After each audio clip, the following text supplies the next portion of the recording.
जय जगन्नाथ पिला माने आज आम संस्कृत शिक्षायतन प्रकोष्ठ मध्य अष्टम श्रेणी भाषा सौरभम र गद्य विभाग पढ़ा लक्ष्य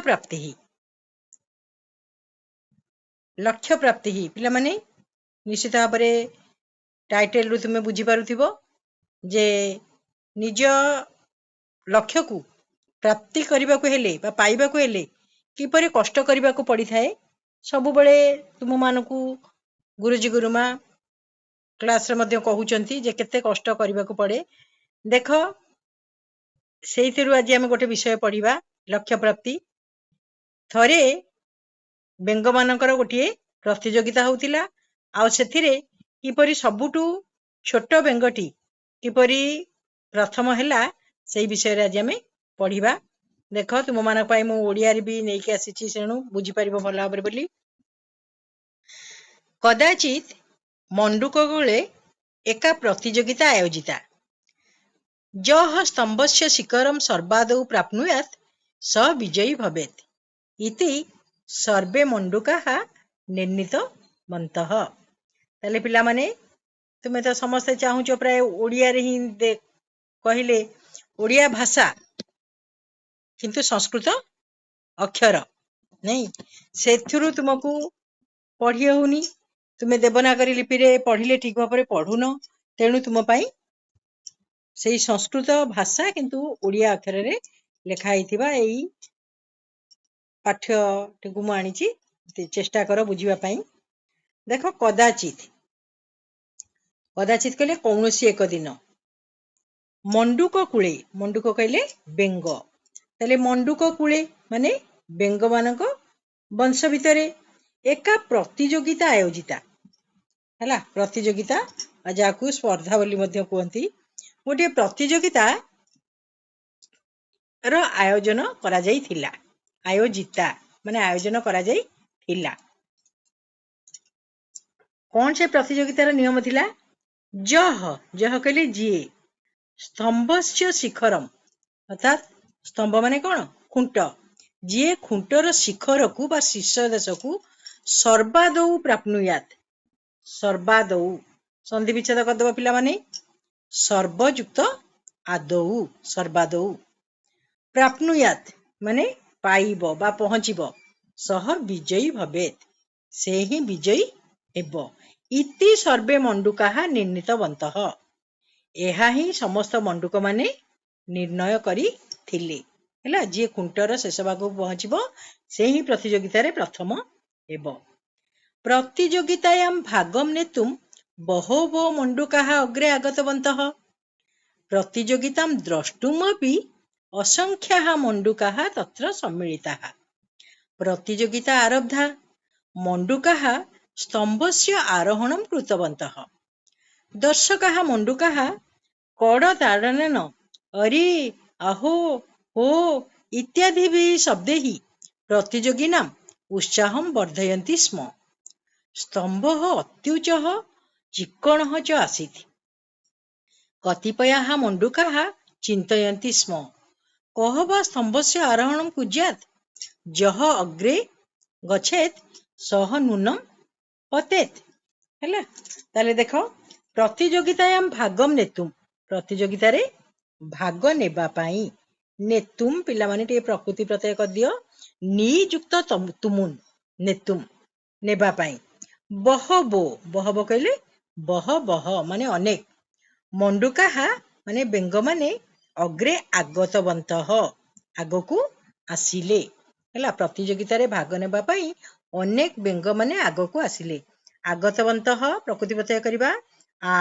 युक्त गम युक्त तबतु प्रतियोगितां द्रष्टुम द्रष्टुम प्रकृति प्रत्यय पिला माने करिबा दृश युक्त तुमुन दृश धातुरु तुमुन प्रत्यय हैला द्रष्टुम माने देखिबा पाई ताले प्रतियोगिता को देखिबा पाई मध्य अपि कहले मध्य असंख्याः मंडूकाः असंख्य मंडूक तत्र सम्मिलिताः तत्र माने सेठारे एटा गोटे अव्यय पद सम्मिलिताः एकत्रित हेले सेठारे एकत्रित हेले अनेक देखिबा पाई मध्य प्रतियोगिता आरब्धा प्रतियोगिता आरंभ हैला ମଣ୍ଡୁକାः ଅର୍ଥାତ୍ ବେଙ୍ଗମାନେ ସ୍ତମ୍ଭସ୍ୟ ଆରୋହଣಂ କୃତବନ୍ତଃ।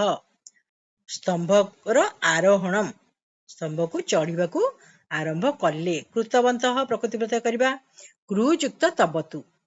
ଦର୍ଶକାଃ ମଣ୍ଡୁକାଃ, ଯୋଉ ବେଙ୍ଗମାନେ ଦେଖୁଥିଲେ, ଦର୍ଶକ ମଣ୍ଡୁକ ମାନେ। କରତାଡ଼ନେନ ଅର୍ଥାତ୍ କରତାଳି ଦ୍ୱାରା। ଅରେ, ଅହୋ, ହୋ ଏମିତି ଇତ୍ୟାଦିଭିଃ, ଇତି ଯୁକ୍ତ ଆଦିଭିଃ, ଇତ୍ୟାଦିଭିଃ ଏହିପରି, ଇତି ମାନେ ଏହି, ଆଦିଭିଃ ପରି, ଶବ୍ଦେହି ପ୍ରତିଯୋଗୀ ନାମ ଅର୍ଥାତ୍ ପ୍ରତିଯୋଗୀ ମାନଙ୍କର ଉତ୍ସାହମ୍ ଆଗ୍ରହକୁ ବର୍ଦ୍ଧୟନ୍ତି ସ୍ମ, ବଢାଉଥିଲେ। ହେଲା, ଯୋଉମାନେ ଦେଖୁଥିଲେ, ଦେଖଣାରୀ ମାନେ ଆରେ ହେ ହୋ ଏମିତି କହିକି ମାନେ ଉତ୍ସାହ କରୁଥିଲେ ପ୍ରତିଯୋଗୀ ମାନଙ୍କୁ। ସ୍ତମ୍ଭ ଅତ୍ୟୁଚ୍ଚ, ସ୍ତମ୍ଭଟି ଥିଲା ଅତିଯୁକ୍ତ ଉଚ୍ଚ, ଅତ୍ୟୁଚ୍ଚ, ସ୍ତମ୍ଭ ଅତି ଉଚ୍ଚ ଥିଲା। ଚିକଣଃ ଚ ଅସିତ୍, ଏବଂ ଚିକଣିଆ ମଧ୍ୟ ଥିଲା। କତିପୟାଃ ମଣ୍ଡୁକାଃ, କେତେ ଗୁଡିଏ ବେଙ୍ଗମାନେ ଚିନ୍ତୟନ୍ତି ସ୍ମ, ଚିନ୍ତା କରୁଥିଲେ। ହେଲା, କଃ ବା, କିଏ ସେ ବା ସ୍ତମ୍ଭସ୍ୟ ଆରୋହଣମ୍ କୁର୍ୟାତ୍, କିଏ ବା ସ୍ତମ୍ଭକୁ ଚଢି ପାରିବ। ହେଲା, ସେମାନେ ସବୁ ଚିନ୍ତା କରୁଥିଲେ କିଏ ସ୍ତମ୍ଭକୁ ଚଢି ପାରିବ, ସ୍ତମ୍ଭ ତ ଉଚ୍ଚ ଆଉ ଅତି ଚିକଣ ଅଛି। ଯଃ ଅଗ୍ରେ ଗଚ୍ଛେତ୍, ଯିଏ ଆଗକୁ ଯିବ, ସହ ନୂନମ୍ ପତେତ୍, ସେ ନିଶ୍ଚିତ ଭାବରେ ପଡିଯିବ। ହେଲା, ଏଇଆ ସମସ୍ତେ ଚିନ୍ତା କରୁଥାନ୍ତି ଯେ ଯିଏ ତ ଆଗକୁ ଯିବ ସେ ନିଶ୍ଚୟ ପଡିଯିବ, ତାହେଲେ କିଏ ବା ଆରୋହଣ କରିବ। ତଥାପି, ତଥା ଯୁକ୍ତ ଅପି, ତଥାପି। ହେଲା, କତିପୟାଃ ମଣ୍ଡୁକାଃ, କେତେ ଗୁଡିଏ ବେଙ୍ଗମାନେ ଆରୋହଣାୟ ଯତ୍ନମ୍ କୃତବନ୍ତଃ, ଆରୋହଣ କରିବା ପାଇଁ ବା ଚଢିବା ପାଇଁ ଚେଷ୍ଟା କରୁଥିଲେ। ଯତ୍ନମ୍ କୃତବନ୍ତଃ, କୃତବନ୍ତଃ ପିଲାମାନେ କୁହାଯାଇଛି ଆଗରୁ। କୃଯୁକ୍ତ ତବତୁ। ପରନ୍ତୁ, ପରନ୍ତୁ କହିଲେ ପରମ୍ ଯୁକ୍ତ ତୁ, ପରନ୍ତୁ। ଅନ୍ୟେଷାଂ ମଣ୍ଡୁକାଣାମ୍ ଉତ୍ସାହରହିତମ୍ ବଚନମ୍ ଶ୍ରୁତ୍ୱା। ହେଲା, ଅନ୍ୟେଷାଂ କହିଲେ ଅନ୍ୟମାନଙ୍କର, ମଣ୍ଡୁକ ମାନଙ୍କର ଉତ୍ସାହରହିତମ୍ ବଚନମ୍, ବଚନମ୍ ପ୍ରକୃତିପ୍ରତ୍ୟୟ କରିଦିଅ ଟିକେ, ବଚ୍ ଯୁକ୍ତ ଲ୍ୟୁଟ୍। ଶ୍ରୁତ୍ୱା ହେଲା ସୁଯୁକ୍ତ ତ୍ୱା। ଅନ୍ୟାନ୍ୟ ବେଙ୍ଗ ମାନଙ୍କର କଣ ଉତ୍ସାହ ରହିତ ବଚନକୁ ଶୁଣି ଅଧଃ ପତିତବନ୍ତଃ, ଅଧଃ କହିଲେ ତଳକୁ, ପତିତବନ୍ତଃ ପଡି ଯାଉଥିଲେ। ପତ୍ ଯୁକ୍ତ ତବତୁ ପ୍ରକୃତିପ୍ରତ୍ୟୟ।